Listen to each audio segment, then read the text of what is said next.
Okay, thank you so much. Thank you for the an amazing opportunity to speak on this distinguished panel about freedom of expression and legal ethics. I'm going to speak about this issue in relationship to judicial ethics in the US, inside and outside of the courtroom, as the title suggests, with a focus on the United States Supreme Court. As has been discussed today, this issue is of fundamental importance, not just to the fairness of individual proceedings, but to the legitimacy of the court itself and therefore to the rule of law. In my remarks this afternoon, I want to cover three basic points. First, I will explain the context of recent controversies around judicial ethics and the United States Supreme Court and describe what is at stake for the court's reputation and pending caseload. Second, I will provide a brief overview of the existing regulatory framework for judicial ethics, leading to the 2023 adoption of a code of conduct for the Supreme Court for the first time in history.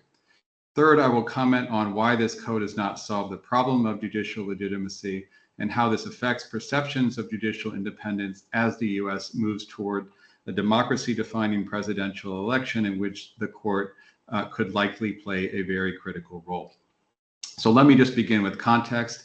Many of you will have seen the recent controversy about Supreme Court Justice Samuel Alito, appointed by President Donald Trump.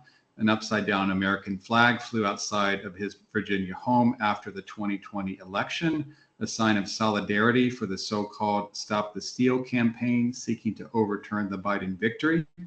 And 2 years later, there was an appeal to heaven flag outside of his vacation home in New Jersey. This flag was carried by pro-Trump rioters on January the 6th. In both instances, Alito's defense was that his wife was responsible for flying the flags. Alito's flags followed a series of explosive revelations about another U.S. Supreme Court Justice, Clarence Thomas, whose own wife has raised questions about conflicts of interest. Beginning last year, investigative journalists revealed that Justice Thomas had failed to disclose lavish gifts from billionaire real estate developer Harlan Crow, who actively contributes to right-wing groups that bring cases in front of the Supreme Court.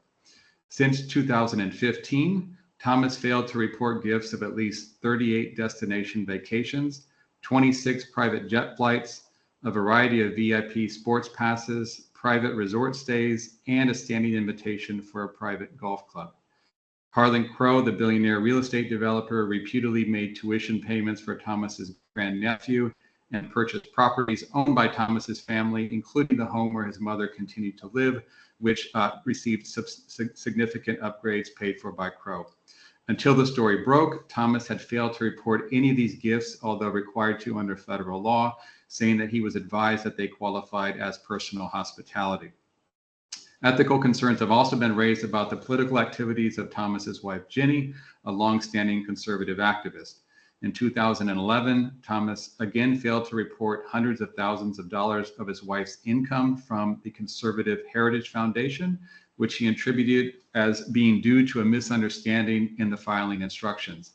In 2022, Thomas cast the lone vote against the Supreme Court's decision requiring Trump to turn over records to the House January 6th committee, records which would reveal his wife's involvement in efforts to overturn the 2020 presidential election, including a text to Trump's chief of staff urging him to support bogus voting fraud lawsuits filed in the action. These controversies have had direct and serious consequences for the court's legitimacy, contributing to an unprecedented crisis in public confidence. Recent polling indicates that public confidence in the court is at an all-time low. Before 2022, roughly 2/3 of Americans stated that they had a great deal or fair amount of confidence in the court. That dropped to 43% in 2022 after the court issued its polarizing decision in Dobbs overturning abortion rights, and this after an early version of the opinion was leaked in an unprecedented breach of court confidentiality. Currently, less than half of Americans trust the court, and roughly 4 in 10 say that it is too conservative. This is obviously deeply concerning from a democracy perspective. It's also specifically relevant to some pending cases. In the next few weeks, the court is expected to rule on 2 pivotal cases related to the 2020 election. The first is about the legality of the obstruction of justice statute used to prosecute many of the rioters who who broke into the U.S. Capitol building on January the 6th to disrupt the election certification. The court will consider the defendant's argument that the statute was not meant to apply to cases other than evidence tampering, an argument that would undo the criminal convictions of dozens of rioters. The second case is about the scope of presidential immunity for criminal acts committed while in office, with Trump arguing that because his acts were official in nature, he can only be punished by impeachment, which Congress ultimately failed to do. Because there are questions about Justices Alito and Thomas's impartiality with respect to these cases, given Alito's flags and the involvement of Thomas's wife in the events leading up to January the 6th, many in the public, including some members of the U.S. Senate, have raised calls for both justices to recuse themselves on the ground that there is reason to doubt their impartiality. Both have refused. Alito's argument is that because his wife flew the flag and not him, no reasonable person, quote, could question his impartiality, and Thomas has remained silent. It's important to note here that if these justices were on any other court in the United States, parties would be able to bring a motion to recuse, and that motion would have to be adjudicated by a neutral arbiter, either through the Judicial Council or a higher court. However, this is not the case with the Supreme Court, where the justices are ultimately the sole deciders of their own compliance with ethical requirements and the federal recusal statute. This leads to my second discussion point, which is to explain the rationale and consequences of this Supreme Court exceptionalism, which can be seen in two important areas. The first is regarding the rule of recusal. Federal law mandates that all judges in the United States, including Supreme Court justices, recuse themselves in, quote, any proceeding in which a judge's impartiality might reasonably be questioned. In addition, federal judges must recuse themselves when they have designated conflicts listed in the statute, including personal bias or prejudice, or having a close family member, including the spouse, with a material interest in a case. However, while a party's motion to disqualify any lower court judge is entitled to review by a third-party decision maker, recusal at the Supreme Court remains completely discretionary, with justices making their own decisions with no opportunity for appeal. That's the first way in which Supreme Court is special. The second way is that Supreme Court justices are entirely exempted from the Federal Code of Judicial Conduct that covers every other federal judge. This code of conduct, which was passed after Watergate in 1973, is based on the American Bar Association Model Code, which is organized around canons that address major areas of ethical concern. So significantly, these canons state that a judge shall uphold and promote the independence, integrity, and impartiality of the judiciary, and shall avoid impropriety and, critically, the appearance of impropriety. So it tracks the language of codes in many other countries. And this code in the United States can be enforced against judges who violate its terms, either through recusal or through judicial discipline meted out by the Judicial Council. The rationale provided for this exception is that, unlike judges in lower federal courts, which are established by Congress, the U.S. Supreme Court justices derive their authority directly from Article 3 of the Constitution, which provides that they may serve as long as they demonstrate good behavior and may only be removed by impeachment. Justice Roberts stated this rationale in his 2011 report on the federal judiciary, in which he argued that although justices follow the same general principles respecting recusal as other federal judges, the application of those principles differs due to the unique circumstances of the Supreme Court.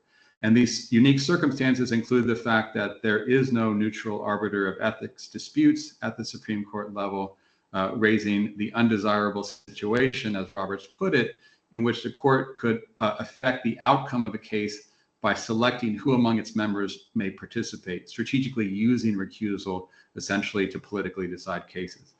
So because of this, the court has left a recusal to the discretion of the justices themselves. And to their credit, many times justices do in fact recuse themselves. In fact, since 2018, there have been over 750 recusals by Supreme Court justices. However, even when justices do recuse, it's often unclear why they do so, because they're not required to give reasons. And many times they simply refuse to recuse at all, leading to some difficult and dubious outcomes. One of the most prominent of these outcomes was the 2004 case of Cheney versus the United States, when environmental organizations sued then Vice President Dick Cheney to reveal records of which groups had attended his task force on energy policy that ultimately make recommendations favorable to the oil industry. So environmental organizations sued to try to reveal the documentation underlying those recommendations. 3 weeks after the Supreme Court agreed to hear the case, Cheney and then Justice Antonin Scalia went hunting together in Louisiana, with Scalia flying with Cheney on Air Force Two to the hunting grounds, raising what many consider to be a conflict of interest and at least the appearance of impropriety. A motion to recuse was submitted. Scalia rejected the motion, arguing that because the suit targeted Vice President Cheney in his professional, not personal capacity, and Scalia and Cheney were just friends, the recusal rule did not apply, leading many people to criticize the application of the rule and the lack of an enforcement mechanism. In response to this and other instances of questionable failures to recuse, Congress over the past decade has sought to force the ethics issue. So roughly 5 years ago, members proposed a Supreme Court Ethics Act, which would have required justices to follow the overall federal code of conduct on the heels of revelations that several of the justices routinely voted in favor of companies in which the justices held a financial interest when those companies were in front of the court. However, Republicans blocked the legislation, arguing that Congress could not regulate the court due to separation of powers issues. So after decades of resistance, the Supreme Court in November of last year bent to public opinion, led primarily by the outcry over Thomas's financial ties, and announced that for the first time in its history, it was adopting a code of conduct to dispel the misunderstanding that the justices regarded themselves as unrestricted by any ethics rules. And the rules themselves largely track the organization and conduct of the code of conduct for all federal judges, requiring that justices uphold the integrity and independence of the judiciary, and that they avoid impropriety and the appearance of impropriety in all activities. And the code was signed by all 9 members of the court. However, while the new Supreme Court Code of Ethics is similar to the general code in many ways, there are really important differences. One is found in the recusal standard itself, which states that the rule of necessity may override the rule of disqualification. In other words, because the court says it's not possible to have another judge substitute in for a recused justice, the standard permits justices in their discretion to refuse recusal altogether, even when it's warranted, on the ground that their duty to sit requires them to participate when necessary for a case's resolution. Critics have argued that this loophole permits justices to avoid recusal in closely contested cases, even when there's a clear basis for doing so. And not coincidentally, this duty was recently invoked by Justice Alito in regard to the January 6th cases. It's also noteworthy that recusal is not mandatory, as the Justices Code states only that a justice should disqualify himself or herself. And in contrast to the code for other judges, self-enforcement provisions were removed from the Justices Code, and there's no system for the public to file complaints or request a review of ethics breaches. And this leads to my third and final point, which is that the court needs to do more to address its crisis of conduct in this critical moment for America's future. The failure of the court so far, the code so far, to have any teeth given its many exceptions has caused critics a lot of concern as the U.S. moves closer to the presidential election in November. Last time around, as you know, there was an unprecedented attack on the integrity of the election. And as part of that attack, nearly 60 lawsuits were filed against the results of the election in 2020 in key battleground states. All but a handful of these lawsuits, dealing with a very, very small number of votes that were insignificant to affect the outcome, were pretty quickly dismissed. Several of the lawsuits were appealed to the Supreme Court, where Trump predicted the election would ultimately be decided. And one was even filed directly with the court under its little used original jurisdiction, arguing that massive but unproven voting fraud deprived U.S. citizens of their constitutional right to vote. This last case, which contained blatant falsehoods about voting machines malfunctioning and poll workers illegally marking ballots, was quickly rejected by the court. Two of the justices, however, dissented, Alito and Thomas. So it goes without saying, I think, to this audience that an impartial judiciary is the cornerstone of the rule of law, especially critical in cases that go directly to the accountability of the executive branch.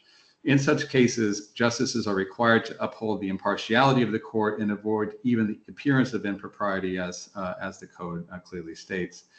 The blaming the wife defense invoked by both Alito and Thomas, while purporting to absolve them individually of any direct bias, does little to address these appearance concerns, and therefore has really done nothing to increase public confidence in the court's decision making. It doesn't help, of course, that Justice Thomas has been the recipient of financial benefits from right-wing benefactors that seek to influence the outcome of the court's jurisprudence. The last time anything remotely close to this has happened was in the 1960s, when then Supreme Court Justice Abe Fortas resigned in disgrace after it was revealed that he had accepted a $20,000 retainer from a former client, a sum that's far, far less, even in real terms, than what Justice Thomas is alleged to have received. That Thomas remains steadfast in denying that he's done anything wrong, and really retains high confidence in Republican circles is perhaps the most troubling aspect from a rule of law perspective. And it underscores that effectively responding to the sort of ethically corrosive conduct requires more than symbolic compliance, more than a piece of paper with the word Supreme Court Code of Conduct on it that does nothing to affect the actual conduct of the justices. So this is obviously a critical moment for judicial independence in the United States, with the election only a few months away. In Trump's legal cases proceeding, his strategy has been to escalate attacks on judges in the cases against him. So as many of you or all of you may have been following, in the New York hush money case for which he was just convicted, Trump relentlessly attacked the judge Juan Merchan and his family, suggesting that he was biased because of his daughter's work as a Democratic consultant. Trump has called special counsel Jack Smith, the lead prosecutor in the federal election interference in classified documents cases, a deranged Trump-hating prosecutor. In contrast, Trump has remained silent about the biases of other judges, like Eileen Cannon in Florida, who's been criticized by many for delaying the documents case until after the election. And Trump has robustly complimented Justice Clarence Thomas as a great justice. I don't need to remind anyone that the stakes for the American system are quite high, and it's been widely reported that if elected in November, Trump would advance an agenda to install loyalist prosecutors in the Department of Justice, to dismiss the cases against him and prosecute perceived enemies, while taking unilateral actions to detain immigrants and rescind regulations protecting the environment. These actions would pose obvious, important, fundamental constitutional challenges requiring a strong and independent court to be able to adjudicate them.